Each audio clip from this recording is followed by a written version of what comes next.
खोई हुई राजधानी का रहस्य, अंधकार का आगमन। दूर के समय में, जब विश्व अभी युवा था और देवताओं की शक्ति धरती पर स्पष्ट दिखाई देती थी, वहां एक महान राजधानी थी। राजधानी का नाम था अमरंग। यह नगर 3 विशाल पर्वतों के बीच बसा हुआ था और इसकी दीवारें चांदी की तरह चमकती थीं। कहते थे कि अमरंग की नींव देवताओं ने रखी थी और इसके प्रत्येक पत्थर में एक विशेष जादू था। अमरंग के राजा का नाम था राजेन द ग्रेट। उसका साम्राज्य 5 महाद्वीपों तक फैला हुआ था। उसके पास एक अद्भुत शक्ति थी, वह किसी भी जीव के मन को समझ सकता था। राजा राजेन बहुत न्यायप्रिय और बुद्धिमान था। उसके शासनकाल में पूरी दुनिया में शांति और समृद्धि थी। लेकिन हर सुख का अपना अंत होता है। राजा राजेन का एक भाई था, शैडो। शैडो राजा का छोटा भाई था, लेकिन उसके दिल में बहुत अधिक ईर्ष्या थी। शैडो को लगता था कि वह ही राजेन से अधिक योग्य है और राज सिंहासन उसका होना चाहिए। एक रात, जब पूरा राज्य सोया हुआ था, शैडो ने अमरंग के नीचे छिपी एक भूमिगत गुफा में जाना शुरू किया। इस गुफा में एक प्राचीन शक्ति निहित थी। ये शक्ति इतनी पुरानी थी कि इसे भी भूल गया था। शैडो को इस गुफा के बारे में एक पुरानी किताब में पढ़ा था। पुरानी किताब में लिखा था कि इस गुफा में अंधेरे की देवी मारावित का एक भाग सोता है। मारावित सृष्टि की शुरुआत से ही अस्तित्व में था। जब देवताओं ने विश्व को बनाया तो उन्होंने अंधकार को भी जन्म दिया। मारावित अंधकार की वह शक्ति थी जो सब कुछ को निगल जाना चाहती थी। लेकिन देवताओं ने मारावित को कई भागों में विभाजित कर दिया और पूरे विश्व में छिपा दिया। शैडो को यह विश्वास था कि यदि वह मारावित के इस भाग को जागृत कर सके तो वह अपने भाई को परास्त कर सकता है। शैडो ने गुफा में प्रवेश किया और अंधेरी सीढ़ियों से नीचे उतरने लगा। सीढ़ियों के साथ साथ तापमान घटता गया। हवा ठंडी हो गई और एक अजीब सी गंध आने लगी, जैसे 1000 साल पुरानी कब्रों की। गुफा के सबसे गहरे हिस्से में एक विशाल काले पत्थर की एक मूर्ति थी। यह मूर्ति एक महिला की थी, लेकिन उसकी आंखें असामान्य थीं।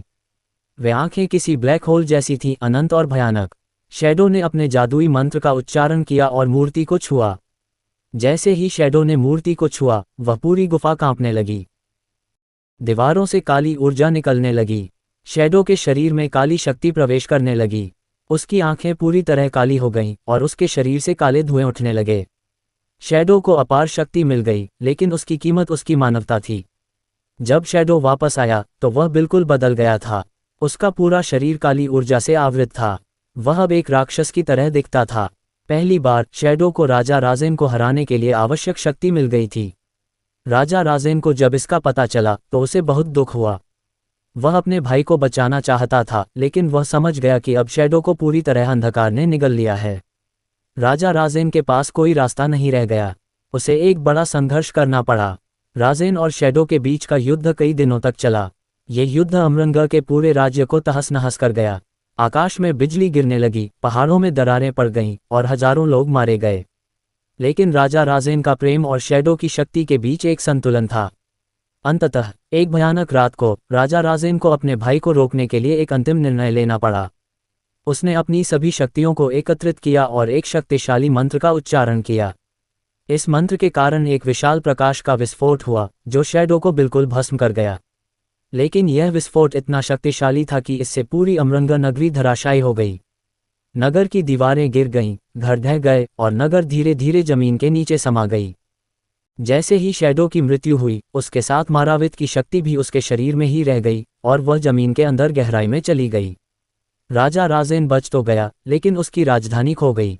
उसका प्रिय नगर अमरंग को अब कोई भी नहीं खोज सकता था। यह एक श्राप के तहत छिप गया था। अमरंग अब केवल किंवदंतियों में रह गई, एक खोई हुई राजधानी जो किसी को भी नहीं मिल सकती थी। राजा राजेन ने अपना साम्राज्य दूसरी जगह स्थापित किया, लेकिन उसके मन में सदैव ये दर्द रहा कि अमरंग कहीं गहराई में छिपा है और शायद एक दिन कोई इसे खोज ले। 1000 साल बाद एक सूखी घाटी में एक छोटे से गांव में एक बालक पैदा हुआ। उसका नाम था आर्यन। आर्यन किसी साधारण परिवार में नहीं, बल्कि एक प्राचीन योद्धा कुल में पैदा हुआ था। लेकिन आर्यन के माता पिता मर गए जब वह बहुत छोटा था। उसे गांव के एक बुजुर्ग सन्यासी ने पाला था, जिसका नाम था गुरु महेश। गुरु महेश एक बहुत ही प्राचीन ज्ञान रखते थे। कहा जाता था कि वह 100 साल से भी अधिक समय तक जीवित थे। गुरु महेश को पुरानी किताबें और प्राचीन रहस्य बहुत पसंद थे। जब आर्यन बड़ा हुआ तो गुरु महेश ने उसे प्राचीन ज्ञान और युद्ध कला सिखाए। लेकिन आर्यन के पास एक विशेष योग्यता थी, वह अपने सपनों में भविष्य देख सकता था। ये सपने साधारण सपने नहीं थे। कभी कभी ये सपने सच भी निकल जाते थे। एक रात आर्यन को एक अजीब सपना आया। सपने में वह एक विशाल नगर को देख रहा था जिसकी दीवारें चांदी की थीं और घर सोने से बने थे। लेकिन यह नगर अंधकार से ढका हुआ था। यह नगर उसे बुला रहा था, आर्यन आओ, हम तुम्हारी प्रतीक्षा कर रहे हैं। जब आर्यन जाग गया तो वह बहुत परेशान था। उसने सपने के बारे में गुरु महेश को बताया। गुरु महेश एक पल के लिए सोचते हैं, फिर उन्होंने आर्यन को एक पुरानी किताब दी। ये किताब इतनी प्राचीन थी कि उसके कुछ पन्ने नष्ट हो चुके थे। किताब में अमरंगा के बारे में लिखा था। किताब के एक पन्ने पर एक प्रभावशाली श्लोक था, जब अंधकार फिर जाग उठेगा और खोई नगरी की याद जाग उठेगी, तब एक महान योद्धा आएगा जो तारों की तरह दिव्य होगा। वह अंधकार को पार करेगा और खोई राजधानी को फिर से खोजेगा। लेकिन इस यात्रा में उसे 7 परीक्षाओं का सामना करना होगा और 7 शक्तिशाली वादियों को परास्त करना होगा। केवल तभी ही अमरंगा फिर से उजागर होगी। गुरु महेश ने आर्यन को बताया कि वह शायद वह योद्धा है जिसकी भविष्यवाणी की गई थी। आर्यन को यह सुनकर डर लगा, लेकिन उसे ये भी लगा कि यह उसकी किस्मत है। उसने गुरु महेश से कहा कि वह अमरंगा को खोजने के लिए निकलेगा। गुरु महेश ने आर्यन को कुछ विशेष वस्तुएं दी, एक तलवार जो प्रकाश से बनी थी, एक नक्शा जो अधूरा था लेकिन अमरंगा की ओर इशारा करता था, और एक अंगूठी जो उसके दादा दादी की थी। गुरु महेश ने आर्यन को बताया कि यह अंगूठी उसके परिवार की एक पुरानी निशानी थी। अगली सुबह आर्यन गांव से बाहर निकल गया। उसके साथ एक छोटा बैग था जिसमें कुछ भोजन और पानी की बोतल थी। आर्यन ने जो नक्शा गुरु महेश से पाया था उसके अनुसार वह सूखी घाटी से बाहर निकलकर एक बड़े जंगल की ओर चल दिया। जंगल बहुत घना और भयानक था। वहां पेड़ों की शाखाएं इतनी उलझी हुई थीं कि धूप भी ठीक से आती नहीं थी। जंगल में असंख्य जानवर रहते थे। आर्यन को कई बार शेर, बाघ और जंगली सुअरों का सामना करना पड़ा। लेकिन आर्यन की तलवार और युद्ध कला बहुत प्रभावशाली थीं। वह हर खतरे को पार करके आगे बढ़ता गया। जंगल के बीच में आर्यन को एक अजीब चीज मिली। एक पुरानी टूटी हुई मूर्ति पड़ी थी। यह मूर्ति एक देवी की थी, लेकिन उसका चेहरा नष्ट हो चुका था। आर्यन को लगा कि यह मूर्ति किसी प्राचीन सभ्यता की है। वह थोड़ा और आगे बढ़ा तो उसे एक विशाल पत्थर की जीवनी मिली। इस जीवनी पर कुछ प्राचीन लिपि उकेरी हुई थी। आर्यन को प्राचीन भाषाएं पढ़नी आती थीं। उसने जीवनी पर लिखा हुआ संदेश पढ़ा। यहाँ अमरंगा के गुमनाम योद्धा की कब्र है। वह अपने राजा के लिए लड़ता हुआ मर गया। उसकी आत्मा अभी भी इस जंगल में भटक रही है। यदि कोई इसे बुलाए तो ये योद्धा उसकी मदद करेगा। आर्यन को ये पढ़कर बहुत दिलचस्पी हुई। उसने गुरु महेश की सीख के अनुसार एक प्राचीन मंत्र का उच्चारण किया। जैसे ही मंत्र पूरा हुआ, जीवनी से एक नीली प्रकाश की लकीर निकली और आर्यन के सामने एक भूत की तरह एक आकृति प्रकट हुई। ये भूत एक योद्धा का था। उसका नाम था वेरन। वेरन 1000 साल पहले राजा राजेन के समय में जीवित था। वह एक महान योद्धा था। जब अमरंगा की लड़ाई हुई तो वेरन राजा राजेन के साथ लड़ता हुआ मर गया। जब आर्यन ने उसे बुलाया तो वेरन अपनी लंबी नींद से जाग गया। वेरन आर्यन को देखकर बहुत हैरान हुआ। लेकिन जब आर्यन ने अपने बारे में बताया और कहा कि वह अमरंगा को खोजना चाहता है, तो वेरन को यह विश्वास हो गया कि आर्यन ही वह योद्धा है जिसकी प्राचीन भविष्यवाणी में बात की गई थी। वेरन ने आर्यन को बताया कि अमरंगा तक पहुंचने के लिए 7 बाधाओं का सामना करना पड़ेगा। ये 7 बाधाएं 7 शक्तिशाली वॉर्डियन हैं जिन्हें माराविथ ने अमरंगा की रक्षा के लिए नियुक्त किया था। ये वॉर्डियन इतने शक्तिशाली हैं कि कोई भी आम मनुष्य उन्हें परास्त नहीं कर सकता। पहला वॉर्डियन। वेरन आर्यन को पहले वॉर्डियन के पास ले जाता है। ये वॉर्डियन एक जंगल के गहरे भाग में रहता है। ये वॉर्डियन एक विशाल ड्रैगन है जिसका नाम है थॉर्नब्लेड। थॉर्नब्लेड की शक्ति इतनी अधिक है कि वह अपनी आग से पूरे पहाड़ को जला सकता है। जब आर्यन थॉर्नब्लेड के गुफा के पास पहुंचता है तो वह एक विशाल सुनहरा ड्रैगन को देखता है। ड्रैगन की आंखें आग की तरह चमकती हैं और उसके दांत तलवारों की तरह तेज हैं। थॉर्नब्लेड को यह पता चल जाता है कि कोई मनुष्य उसके गुफा के पास आया है। थॉर्नब्लेड आर्यन के सामने उतरता है और गर्जना करता है। उसकी गर्जना इतनी जोरदार है कि पास के पेड़ों की शाखाएं टूट जाती हैं। लेकिन आर्यन डर नहीं जाता। वह आगे बढ़ता है और अपनी प्रकाश तलवार को निकालता है। लड़ाई बहुत भयानक है। थॉर्नब्लेड अपनी आग से आर्यन पर हमला करता है, लेकिन आर्यन की तलवार में विशेष शक्ति है। वह अंधकार को काटने में सक्षम है। आर्यन की तलवार की चमक थॉर्नब्लेड की आग को रोक देती है। लड़ाई कई घंटों तक चलती है। अंत में आर्यन को एक अवसर मिलता है। जब थॉर्नब्लेड आर्यन पर आखिरी हमला करता है तो आर्यन को मिली अंगूठी अचानक बहुत तीव्रता से चमकने लगती है। इस अंगूठी की शक्ति आर्यन के शरीर में प्रवेश करती है और वह अपनी तलवार से एक शक्तिशाली वार करता है। ये वार सीधे थॉर्नब्लेड के दिल में जाता है। थॉर्नब्लेड को ये लगता है कि यह अंगूठी पुरानी है, बहुत पुरानी। यह अंगूठी राजा राजेन की शाही अंगूठी है। जब थॉर्नब्लेड को ये समझ आता है कि राजा राजेन के वंश का कोई व्यक्ति आया है, तो वह अपनी रक्षा बंद कर देता है। थॉर्नब्लेड को राजा राजेन का एक अंगूठी पहचान में खुशी हो जाती है। थॉर्नब्लेड आर्यन के सामने झुकता है और कहता है, युवा योद्धा, तुम सच में राजेन के वंशज हो। मैं तुम्हें रोकने के लिए नहीं, बल्कि परीक्षा देने के लिए यहाँ हूँ। तुम्होंने मेरी परीक्षा पास कर ली है। जाओ, अगले वॉर्डियन के पास जाओ। उसका नाम है शैडो विच। वह पश्चिम की ओर एक अंधेरी पहाड़ी पर रहती है। आर्यन थॉर्नब्लेड के मार्गदर्शन के अनुसार पश्चिम की ओर बढ़ता है। वह एक अंधेरी पहाड़ी पर चढ़ता है। यहाँ काई और पत्थरों के बीच एक काली झोपड़ी दिखाई देती है। झोपड़ी के अंदर से एक डरावनी आवाज़ सुनाई देती है। शैडो विच एक बूढ़ी काली जादूगरनी है। उसकी शक्ति अंधकार के माध्यम से काम करती है। वह अंधकार को नियंत्रित करके किसी को भी भ्रम में डाल सकती है। जब आर्यन झोपड़ी में प्रवेश करता है तो शैडो विच आर्यन को विभिन्न भ्रम दिखाती है। शैडो विच आर्यन को ऐसे भ्रम दिखाती है कि वह उसके प्रिय लोग हैं जो उसे मार रहे हैं। वह गुरु महेश को देखता है जो उसे मारना चाहते हैं। वह अपने माता पिता को देखता है जो मर चुके हैं। ये सभी भ्रम बहुत यथार्थवादी हैं, लेकिन आर्यन को गुरु महेश ने एक जादुई सीख दी थी कि सच्चाई हमेशा अंदर से आती है। आर्यन अपने अंदर देखता है और भ्रम को पहचानता है। वह अपनी तलवार को अपने दिल के करीब ले जाता है और प्रकाश की एक लहर पूरे झोपड़ी को भर देती है। ये प्रकाश शैडो विच के सभी भ्रम को मिटा देता है। शैडो विच हार मान जाती है। वह आर्यन को बताती है कि तीसरा वॉर्डियन एक विशाल जंगल के बीच में एक मंदिर में रहता है। इस वॉर्डियन का नाम है स्टोन गार्डियन। स्टोन गार्डियन एक पत्थर की विशाल मूर्ति है जिसमें जीवन का संचार करा दिया गया है। यह एक प्राचीन जादू है। स्टोन गार्डियन एक शक्तिशाली योद्धा है जो अपने स्थान को कभी नहीं छोड़ता। जब आर्यन मंदिर में पहुंचता है तो स्टोन गार्डियन की विशाल मूर्ति जीवंत हो जाती है और आर्यन पर हमला करती है। लड़ाई बहुत कठिन है। स्टोन गार्डियन की शक्ति अंधकार नहीं बल्कि गुरुत्वाकर्षण है। वह पृथ्वी को हिला सकता है, लेकिन आर्यन को समझ आता है कि स्टोन गार्डियन केवल अपनी जगह पर ही मजबूत है। आर्यन मंदिर के चारों ओर दौड़ते हुए स्टोन गार्डियन को अपनी स्थिति से बाहर निकालने की कोशिश करता है। अंत में आर्यन स्टोन गार्डियन को मंदिर से बाहर निकाल देता है। मंदिर के बाहर स्टोन गार्डियन की शक्ति कम हो जाती है। आर्यन एक तीव्र वार करता है और स्टोन गार्डियन टूट जाता है। लेकिन जब स्टोन गार्डियन टूटता है तो उसके टूटे हुए हिस्सों से एक नर्म प्रकाश निकलता है। ये प्रकाश एक आत्मा जैसा है। यह आत्मा बताती है कि वह राजा राजेन का एक वफादार सेवक थी। उसे अमरंग की रक्षा के लिए इस रूप में रूपांतरित किया गया था। वह खुश है कि राजेन के एक वंशज ने उसे मुक्त कर दिया। आर्यन अब तीसरे परीक्षा को पार कर चुका है। उसके पास अभी 4 और वॉर्डियन का सामना करना है, लेकिन यात्रा को आसान नहीं है। आर्यन को बहुत से संकट का सामना करना पड़ता है। चौथा वॉर्डियन एक जल में रहने वाली प्राणी है। इसका नाम है वेव क्वीन। वेव क्वीन एक विशाल समुद्री जानवर है जो समुद्र के गहराई में रहता है।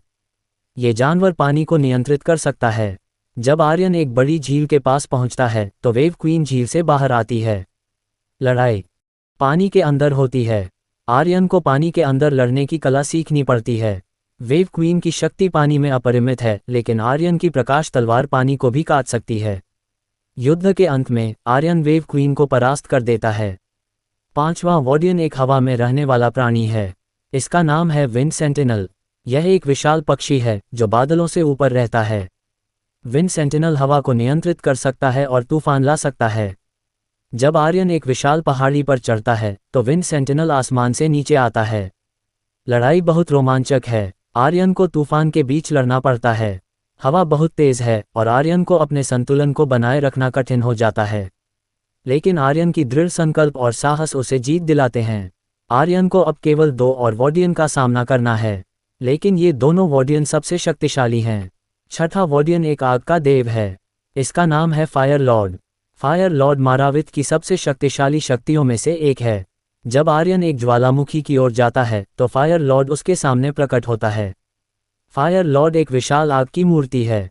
यह एक पुरुष की आकृति है, लेकिन पूरी तरह से आग से बना हुआ है। फायर लॉर्ड की शक्ति इतनी अधिक है कि वह पूरे पहाड़ को पिघला सकता है। लड़ाई बहुत कठोर है। आर्यन की तलवार भी इस आग को पूरी तरह नहीं काट सकती। लेकिन आर्यन को एक महत्वपूर्ण सत्य समझ आता है कि आग अपने आप से ही बढ़ती है। जब आप आग को आग से लड़ाते हैं तो आग बस और बड़ी हो जाती है। आर्यन अपनी रणनीति को बदलता है। वह आग से नहीं लड़ता बल्कि आग के स्रोत को खोजता है। वह फायर लॉर्ड के दिल तक पहुंचता है जहां एक काली ऊर्जा है। ये काली ऊर्जा ही फायर लॉर्ड को जीवंत रखती है। आर्यन अपनी तलवार से इस काली ऊर्जा को काटता है और फायर लॉर्ड धीरे धीरे अपनी शक्ति खो देता है। सातवां और अंतिम वार्डियन सबसे खतरनाक है। इसका नाम है डार्क सेंटिनल। डार्क सेंटिनल मारावित की अंधकार की शक्ति का प्रतीक है। यह कोई एक व्यक्ति नहीं है बल्कि एक पूरी शक्ति है। जब आर्यन अमरंगा के करीब पहुंचता है तो वह एक विशाल अंधेरे से घिरा हुआ क्षेत्र देखता है।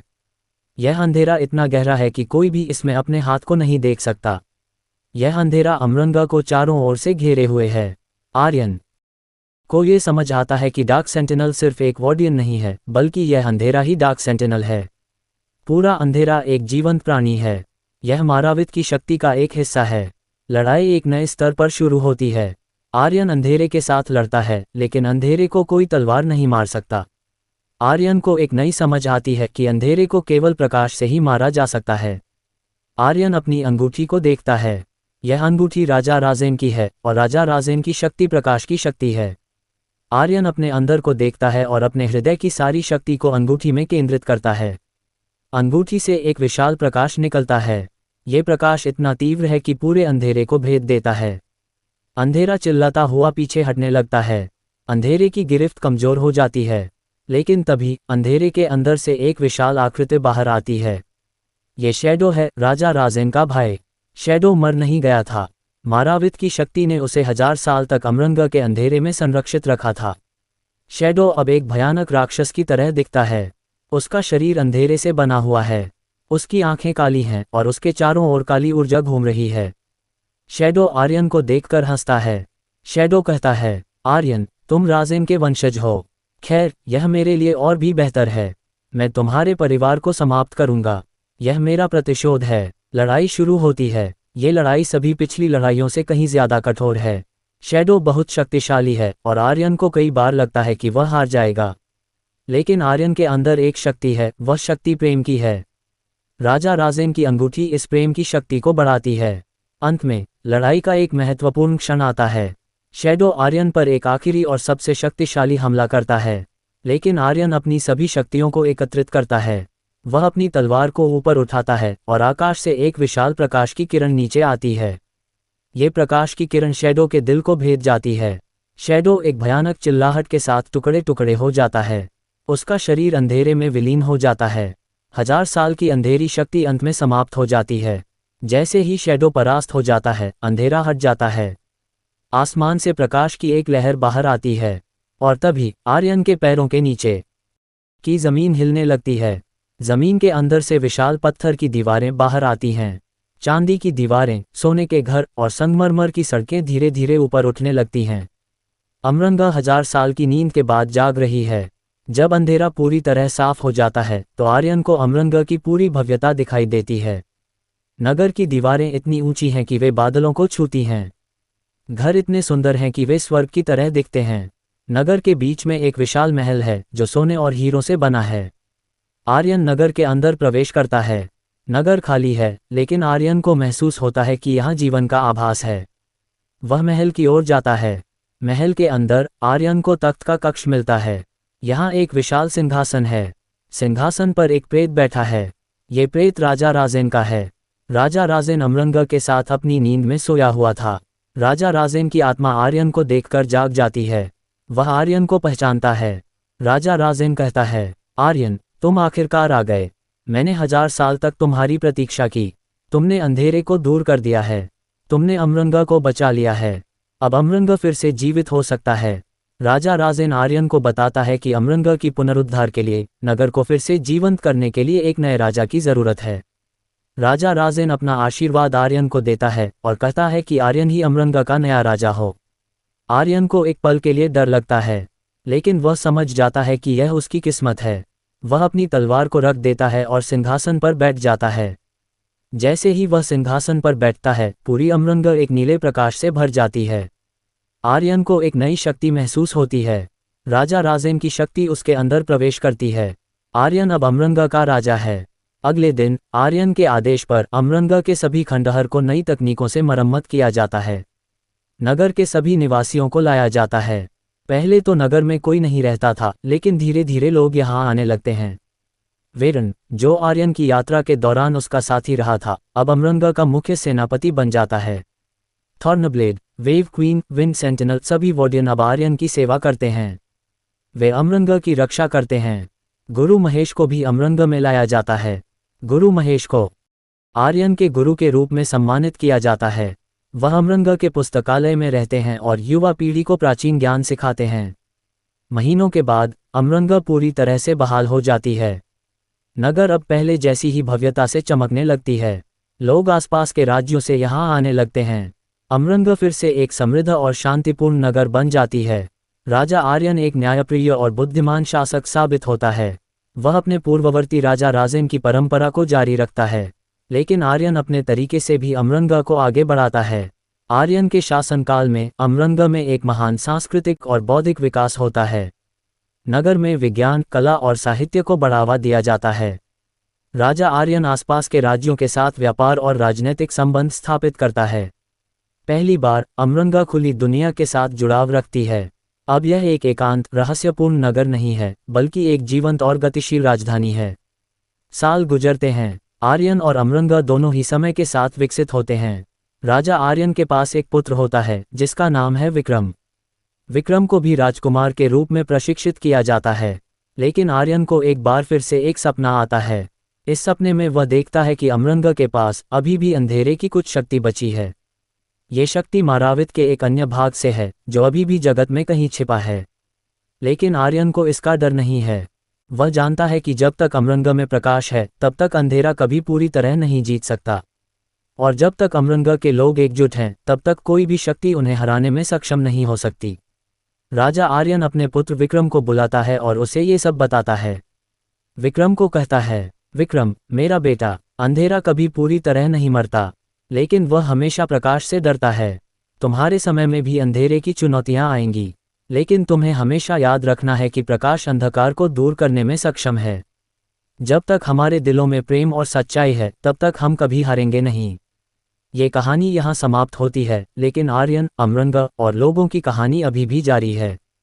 हर नई पीढ़ी के साथ नई कहानियाँ जुड़ती हैं, और इसी तरह जीवन चलता रहता है, प्रकाश और अंधेरे के बीच एक चिरंतन नृत्य। लेकिन जो भी अपने दिल में प्रेम रखता है वह सदा विजयी होता है। खोई हुई राजधानी का रहस्य। ये कहानी उस समय की कहानी है जब साहस, प्रेम और प्रकाश किसी एक व्यक्ति के माध्यम से पूरे राज्य को बदल सकते हैं। ये कहानी यह बताती है कि भले ही बहुत अंधेरा हो, एक छोटी सी रोशनी सब कुछ बदल सकती है।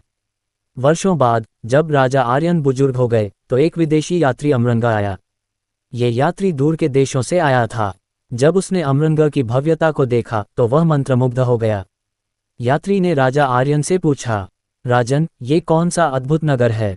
इसे कैसे बनाया गया? राजा आर्यन ने मुस्कुराते हुए कहा, यह नगर सदियों का इतिहास है। यह एक राज और एक भविष्यवाणी का परिणाम है, लेकिन सबसे महत्वपूर्ण है, यह एक मनुष्य के साहस और प्रेम की शक्ति का प्रतीक है। यात्री ने अमरंगा की चारदीवारी में घूमते हुए महसूस किया कि यह नगर केवल एक भौतिक स्थान नहीं है, बल्कि आशा, प्रकाश और संभावनाओं का एक प्रतीक है। अमरंगा की कहानी हमेशा जारी रहेगी। नई पीढ़ियां इसे अपने तरीके से जिएंगी, लेकिन ये सच हमेशा बना रहेगा कि प्रकाश से अधिक शक्तिशाली कुछ नहीं है और प्रेम से अधिक परिवर्तनकारी कुछ भी नहीं है। कहानी समाप्त। अगर वीडियो अच्छा लगा हो तो अभी लाइक करें, कमेंट करें, शेयर करें, चैनल को सब्सक्राइब करें और बेल आइकन जरूर दबाएं।